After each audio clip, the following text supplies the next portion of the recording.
வணக்கம் நண்பர்களே, நீங்கள் பார்த்து கொண்டு இருப்பது உங்கள் கௌசிகா ரிவ்யூ. சரி வாங்க வீடியோக்குள்ள போய் என்ன நடக்க போகுது அப்படின்னு சொல்லிட்டு பார்த்தீங்கன்னா, நம்ம ரேணுகா இருக்காங்களா, அவங்க இருந்து ஒரு பக்கம் அவங்க பண்ண தப்பு எல்லாமே ஒரு பக்கம் மறைமுகமாக வச்சுன்னு இருக்காங்க. ஆனால் அவங்க பண்ண தப்பு என்ன அப்படின்னு சொல்லிட்டு பார்த்தீங்கன்னா, எல்லாருக்கும் தெரிற மாதிரி ஃபோன் பேசுனாங்க. ஆனால் அந்த ஃபோன் பேசுனதை யாரும் கவனிக்கலன்னு சொல்லிட்டு நினச்சின்னு இருக்காங்க. ஆனால் அவங்க ஃபோன் பேசின ஏரியா, அதாவது போர்ட்டிக்கா, அந்த இடத்துல ஆல்ரெடி கேமரா ஃபிக்ஸ் பண்ணிட்டு இருக்கு. இந்த மாதிரி யார் வராங்க யார் போகிறாங்க, திடீர்னு திருடர்களா வந்தாங்களா, அந்த சமயத்தில் நம்ம கிட்ட வெளியே வந்து பார்க்கறதுக்கு எதனா ஒரு கேமரா கம்பல்சரி இருந்தாங்கன்னா அதுக்காக அதில் பார்க்குறாங்க. அதை வந்து நம்ம விஜய் எதுக்கும் பார்க்கலாமே அப்படின்னு சொல்லிட்டு விஜய் அதில் செக் பண்ணி இருக்கும்போது கரெக்டாக நம்ம ரேணுகா ஃபோன் பேசினிருக்காங்க. அது வாய்ஸ் ரெக்கார்டும் இருக்குது. அதில் பார்த்தா கரெக்டாக அந்த மல்லி நம்ம கரெக்டாக சொன்னோம் இல்லையா, மல்லிக்கு என்ன ஆச்சு, மல்லி என்ன ஆனானே தெரியலையே அப்படின்னு சொல்லிட்டு ஒரு பக்கம் பரபரப்பாக பேசினிருக்கேன். அந்த மல்லி உயிரோடு இருந்தால் அதுக்கப்புறம் நான் சுடரி இந்த வீட்டுக்கு எனக்கு எந்த சம்மந்தம் இல்லை, நான் ரேணுகா இல்லை அப்படின்ற உண்மையை கண்டுபிடிச்சி வீட்டில் உடச்சி என்னை அந்த வீட்டை விட்டு துரத்திடுவான். அது விஜய் எந்த சாக்கு கிடைக்கும், என்னை அந்த வீட்டை விட்டு ஒரே துரத்தி அமைச்சிடலாம் அப்படின்னு சொல்லிட்டு கங்கன காட்டுன்னு தெரிஞ்சுன்னு இருக்கான். அவன் முன்னாடி மட்டும் நான் உண்மையிலே ரேணுகா இல்லை அப்படின்ற விஷயம் தெரிய வந்துச்சுன்னா அவனே நான் அடிச்சு துரத்திடுவான் அப்படின்னு சொல்லிட்டு பேசிட்டு இருக்கேன். இதெல்லாம் கேட்டது ஒரு பக்கம் ஹார்ட் அட்டாக்கே வந்துற மாதிரி இருக்கு நம்ம விஜய்க்கு. என்னடா இந்த அளவுக்கு ஒரு பக்கம் குடும்பம் மேல குடும்பம் பண்ணிட்டு இருக்காங்க, இதெல்லாம் எப்படி மனசு வருது சொல்லுங்க பார்க்கலாம். ஒரு குடும்பத்தில் ஏமாத்தி அவங்கள எந்த அளவுக்கு முட்டாளாக்க முடியுமோ முட்டாளாக்கி ஒரேடியாக அந்த குடும்பத்தையே ஒழிச்சு கட்டணும் அப்படின்னு சொல்லிட்டு பார்த்துன்னு இருக்காங்கன்னா இவங்க எந்த அளவுக்கு ஒரு பக்கம் கேவலமானவங்களா இருக்கலாம் நீங்களே யோசிச்சு பாருங்க பார்க்கலாம். சரி, இந்த மாதிரி எல்லாம் ஒரு பக்கம் கேவலமான வேலைகள் செஞ்சிருந்தாலும் அதே சமயத்தில் மறுபக்கம் என்ன பண்றாங்க ஏது பண்றாங்க அப்படின்னு சொல்லிட்டு பார்த்தீங்கன்னா, கரெக்டா நம்ம கதிரேசன் இருக்காரு, அவர் வந்து வீட்டுக்கு வந்துடுறாரு. வந்து மாப்பிள்ளை கல்யாணம் அப்படின்னு சொல்ற, யோ மாப்பிள்ளை இப்பெல்லாம் எதனா பேசுங்க எதனா சொல்லிவிட்டு போறான் அப்படின்னு சொல்லிட்டு சொல்ல, என்னப்பா ஆச்சு ஏன்பா அந்த மாதிரி எல்லாம் பேசுறா அப்படின்னு சொல்லிட்டு கேட்டா உண்மை எதுவுமே ஒரு பக்கம் சொல்லாம சரி நம்ம எடுத்த உடனே எல்லாத்தையும் அவளை பத்தி சொல்ல தேவையில்ல, பொறுத்தார் மல்லி எந்த அளவுக்கு ஒரு பக்கம் பொறுத்துன்னு இருந்து அவளை பற்றி எல்லாமே அறிஞ்சு தெரிஞ்சு அவளோட உண்மை முகத்தை நம்மக்கிட்ட உடைக்க பார்த்தாலும் அதே மாதிரி நம்ம உண்மையெல்லாம் ஒரு பக்கம் வெளிச்சத்தை கொண்டு வரணும். அதை விட்டுட்டு நாம் ஒரு பக்கம் முட்டாள்தனமாக இதுதான் நம்ம பண்ணுறது தான் கரெக்டாக, இப்படி பண்ணால் சரியாக இருக்கும் அப்படின்னு சொல்லிட்டு நம்ம எந்த ஒரு விஷயத்தையும் பண்ணுறக்கூடாது. தீர ஆராய்ஞ்சு இப்படி பண்ணணும் இந்த மாதிரி பண்ணணும் அப்படின்னு சொல்லிட்டு ஒவ்வொரு விஷயத்தையும் யோசிச்சு பண்ணணும் அப்படின்னு சொல்லிட்டு சிந்திச்சுட்டு இருக்காங்க. அவங்க சிந்தனைகள் எல்லாமே ஒரு பக்கம் 100க்கு 100 கரெக்டு தாங்க. இதுக்கப்புறம் அவங்க என்ன பண்ண போகிறாங்க, எப்படியெல்லாம் மூவ் பண்ண போகிறாங்க, அடுத்து அவங்களோட மூவ் என்னவா இருக்கும் அப்படின்னு சொல்லிட்டு பல கேள்விகள் ஒரு பக்கம் ஓடிக்கிட்டு தான் இருக்குது. சரி, இந்த மாதிரி எல்லாம் ஒரு பக்கம் போயிட்டு இருந்தாலும் அதே சமயத்தில் மறுபக்கம் என்ன நடக்க போகுது அப்படின்னு சொல்லிட்டு பார்த்தீங்கன்னா மிக சம்பவம் தாங்க, ஒரு சம்பவம் நடக்க போகுது. இதெல்லாம் என்ன சொல்றது, நம்ம எங்க கொண்டு போய் பண்றது அப்படின்னு சொல்லிட்டு ஒன்றும் புரியலைங்க. இவங்க பண்ற தப்பு எதுவுமே உங்களுக்கு தவறாவே தெரியல, இவங்க பண்றது எல்லாமே சரி, இவங்க பண்றது மட்டும் தான் சரி அப்படின்னு சொல்லிட்டு அவங்க மைண்டுக்குள்ள ஒரு பிக்ஸ்ட் ஆகிட்டு இருக்காங்க. அதனால இவங்க கிட்ட நம்ம எதுவும் பேசி ஜெயிக்க முடியாது. சரி, முடிஞ்சிச்சு, நம்ம மல்லிகிட்டே உண்மையை வர வைக்கலாம்னு சொல்லிட்டு மல்லிகிட்ட எதிர்பார்க்குறாங்க. மல்லி எந்த ஒரு உண்மையை சொல்ல மாட்டேன்றா. சரி ஓகே, நீ மல்லி உண்மையை சொல்லாமே இரு, ஆனால் உனக்கான காலம் வரும், உனக்கான நேரம் வரும், கண்டிப்பா உன்னை யாரெல்லாம் இந்த மாதிரி பண்ணாங்களோ அவங்க ஒருத்தரை கூட நான் சும்மா விட மாட்டேன், எல்லாரும் அடின்னு அடிச்சு அவங்கள ஓட விட போறேன் அப்படின்னு சொல்லிட்டு வாக்குறுதி கொடுக்குறாங்க. அந்த வாக்குறுதியை பார்க்கும்போது ரொம்ப சந்தோஷமா இருக்கு.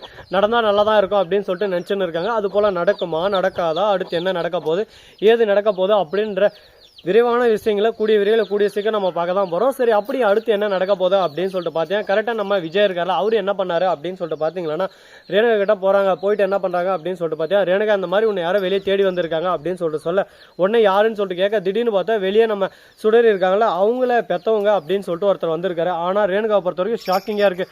நீ தானே சுடரி, என்னோட பொண்ணு, அம்மாடி சுடரி நீ இங்கே தான்மா இருக்க, உன்னை பார்த்து இவ்வளோ நாள் ஆச்சு, உன்னை நான் தேடாத இடம் இல்லை, போகாத கோவில் இல்லை, எல்லா தவளையும் தேடினா நீ எங்கேயுமே கிடைக்கலமா, நீ இங்கே தான் இருந்தியா, தெய்வமே எப்படியே கண் முன்னே வந்துட்டே அப்படின்னு சொல்லிட்டு சந்தோஷப்படுறாங்க. உடனே நீங்க யாரு, உங்களை யாருன்னு எனக்கு தெரியாது, ஏன் என்னை வந்து இப்படி பேசின்னு இருக்கீங்க, என் பேர் ரேணுகா அப்படின்னு சொல்ல, அம்மாடி உனக்கு பழசெல்லாம் மறந்துச்சு அடி தங்கம், நான் தானே வைப்பான் அப்படின்னு சொல்லிட்டு போட்டோவெல்லாம் எடுத்து காட்டுறாங்க. எல்லாமே ஏஐ மூலமா நம்ம விஜய் ரெடி பண்ணதாங்க.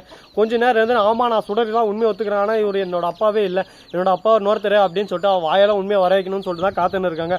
அப்படிப்பட்ட உண்மை அந்த இடத்துல வந்துருதுங்க. அது மட்டும் இல்லாம நம்ம விஜய் உடனே அந்த சமயத்தில் தான் சொல்றாரு, நீ யாரு என்ன எவர லொட்டு லொசுக்கு எல்லாமே எனக்கு தெரியும், ஆனால் நான் எதுவுமே வெளியே சொல்லாமல் இருக்கிறதுக்கு காரணம் ஒரே ஒரு விஷயம் தான், உன் வாயால் உண்மையில வர வச்சு உண்மையை உடைக்கணும். ஏன்னா நானே ஒரு விஷயத்தை கிரியேட் பண்ணி நானே சொன்னால் அதுக்கப்புறம் அது தவறாயிரும். அதனால எந்த அளவுக்கு முடியுமோ அந்த அளவுக்கு நான் பொறுமையாக இருக்கணும்னு சொல்லிட்டு இத்தனை நாள் பொறுமையாக இருந்தேன். அதுக்கான நேரம் அதுக்கான காலம் எல்லாமே முடிஞ்சிச்சு. இதுக்கப்புறம் உன்னை சும்மா விட்டு வைக்க முடியாது, நீ பண்ணதுக்கான தவறுக்கான பலன் நீ அனுபவிச்சு ஆகணும் அப்படின்னு சொல்லிட்டு சொல்லியிருக்காங்க.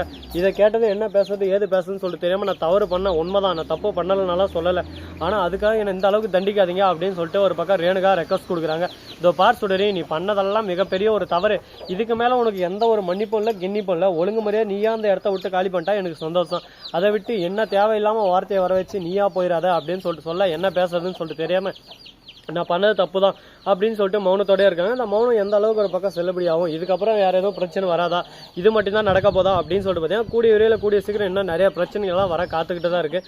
அது ஒன் பை ஒன்னாக என்ன நடக்க போது எப்படியெல்லாம் கொண்டு வர போகிறாங்க அப்படின்ற இன்ட்ரெஸ்டிங்கான விஷயத்தெல்லாம் நம்ம பார்த்து தெரிஞ்சுக்க தான் போகிறோங்க. அது கூடவே கரெக்டாக நம்ம மல்லி இருக்காங்களா, அவங்க வந்து கொந்தளிச்சுன்னு இருக்காங்க ஒரு பக்கம். இந்த விஜயை நம்பி அவன் வாழ்க்கையை நாசமாக போயிடுச்சு, வலுவாக பையன் அப்படி இப்படின்னு சொல்லுவாங்கன்னு பார்த்தா அவங்க எதுவுமே சொல்ல. ஒரு பக்கம் நம்ம அன்னபூர்ணி சொல்லியிருக்காங்க, உன் வாழ்க்கையை நானே பாலுங்க கந்தல் தள்ளிட்டேமா அந்த விஜயை நம்பி அப்படி இப்படின்னு சொல்ல விஜய் பற்றி எந்த ஒரு தப்பான அபிப்பிராயம் நீங்கள் பண்ண வேணாம். விஜய் எனக்கு எல்லாமே நல்லதான் பண்ணுவார், விஜய் பற்றி எனக்கு நல்லாவே தெரியும். அதை விட்டு விஜய் தேவையில்லாமல் வார்த்தை இல்லாத ஒரு பக்கம் கொந்தளிக்காதீங்க, விஜயை திட்டவே திட்டாதீங்க அப்படின்னு சொல்ல என்னம்மா நீ நான் லூஸா, எந்த அளவுக்கு நான் உனக்காக சப்போர்ட் பண்ணிருக்கேன், நீ வந்து நீ எப்போ பார்த்தாலும் விஜய் விஜய் விஜய் விஜய் விஜய்க்காக உயிரை விட்டு இருக்க, அப்படி விஜய் உனக்காக என்ன பண்ணா, என்னத்தான் தான் பண்ணான் அவ சொல்லு பார்க்கலாம் அப்படின்னு சொல்லிட்டு கேட்க, விஜய் எனக்கு ஏதோ பண்ணாரோ பண்ணலையோ அதை பற்றி எனக்கு தெரியாது, ஆனால் எனக்கானவர் விஜய் மட்டும்தான், விஜய் தான் என்னோட உலகம், விஜய் தான் என்னோட கணவர் அப்படின்னு சொல்லிட்டு ரொம்பவே உரிமையோட பாசத்தோட அக்கறையோட அன்போட அரவணைப்போட சொல்கிறாங்க. நம்ம மல்லி அதை கேட்கும்போது சந்தோஷமாக இருக்குது. பரவாயில்ல, இந்த அளவுக்கு ஒரு பக்கம் நம்பிக்கை. விஜயும் அதை தான் சொல்கிறாரு, நீ என் மேலே எப்பவுமே நம்பிக்கை வச்சுன்னு இருக்க பார்த்தியா, அந்த நம்பிக்கை தான் எனக்கு ரொம்ப பிடிச்சிருக்குது. நான் உன்னை எந்த அளவுக்கு நேசிக்கிறேன், நீ என்ன எந்த அளவுக்கு நேசிக்கிறேன்றது நம்ம நம்பிக்கையிலே எல்லாருக்கும் புரிய வரும். அதனால் என்றைக்குமே உன்னோட அன்பை நானும் விட்டு தர மாட்டேன், என்னோட அன்பை நீயும் விட்டு தராத, யாருக்காகவும் எதுக்காகவும் நம்ம யாரும் விட்டு தரக்கூடாது அப்படின்னு சொல்லிட்டு பேசினிருக்காங்க. கேட்கும்போது சந்தோஷமாக தான் இருக்குது. இதுக்கப்புறம் என்னென்ன விஷயத்தெல்லாம் பண்ண போகிறாங்க, எப்படியெல்லாம் கொண்டு போக போகிறாங்கன்னு சொல்லிட்டு தெரியல. ஆனால் ரொம்பவே பரபரப்பாகவும் இருக்குது, ஒரு பக்கம் பயத்தோடையும் இருக்குது. ஏன்னா எந்த நேரத்தில் என்ன நடக்கும்னு சொல்லிட்டு யாராலையும் எதுவும் சொல்ல முடியாது. இந்த வீடியோ உங்களுக்கு பிடிச்சிருந்தா லைக் பண்ணுங்கள், கமெண்ட் பண்ணுங்கள், ஷேர் பண்ணுங்கள், டிண்டிங் பெல்லை தட்டி விட்டு போங்க. அப்போ தான் நான் போகிற அடுத்த வீடியோ உங்களுக்கு உடனுக்குடன் நோட்டிஃபிகேஷனில் வந்து கொண்டே இருக்கும். மிக்க நன்றி, தேங்க்ஸ் ஃபார் வாட்சிங், டாடா, see you, நன்றி, வணக்கம், வந்தனம், வருக, தருக.